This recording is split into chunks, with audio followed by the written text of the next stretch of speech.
At the risk of transforming your life, continue to listen. Some accounts say 3 ships were nearby when the historic Titanic sunk. One of them was known as the Samson. It was 7 miles away from the Titanic. They saw the white flares signaling danger. Unfortunately, the crew had been hunting seals illegally and didn't want to be caught. They insensitively turned and went the opposite direction away from the Titanic. This ship represents us and people like us, so busy living a selfish life that we can't recognize when someone else is in need. These people party loud even when students are studying. These people hustle, dangerously pushing older people and even children out of their way. These people are insensitive. They just don't care. The next ship was the Californian. This ship was only 14 miles away from the Titanic and they were surrounded by ice fields. The captain looked out, saw the white flares signaling danger and SOS, but because the conditions weren't favorable and it was dark, he decided to go back to bed and wait until morning. The crew convinced themselves that nothing critical was happening. This ship represents those of us who say, I can't do anything just now. The conditions aren't right for it, so let me wait until conditions are perfect before reaching out. They do give sympathy. They make cosmetic gestures and they might even pray for you, but they hesitate from owning up responsibility. The last ship was the Carpathia.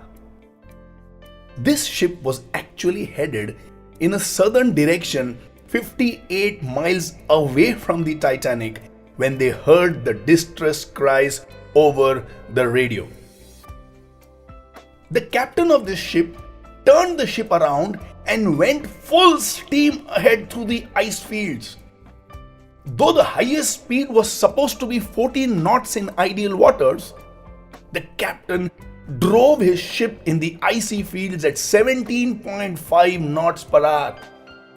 This was the ship that saved the 705 survivors of the Titanic.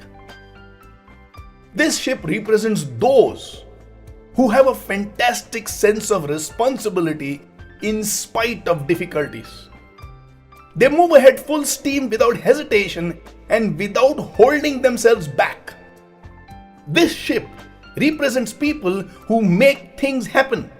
This ship represents people who create revolutions. This ship represents people we would love to have around us. Am I right?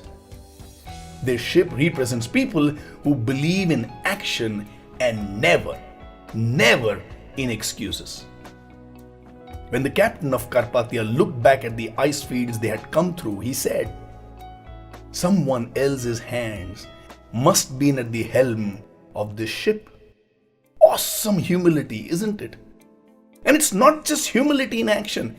It's a brilliant combination of ambition, humility, adroitness, which means resourcefulness and being ingenious, and also being Arcadianly, which means having innocent contentment.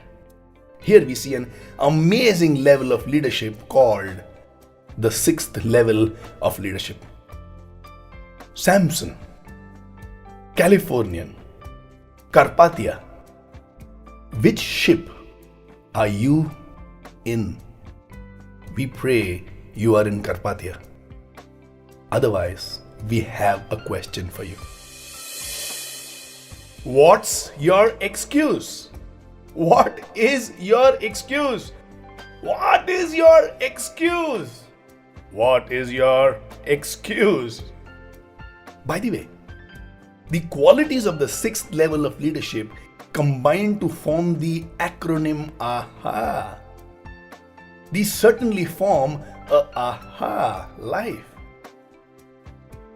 What does AHA stand for? Ambition. If the captain was not ambitious, he couldn't have traveled those 58 miles at the speed of 17.5 knots per hour.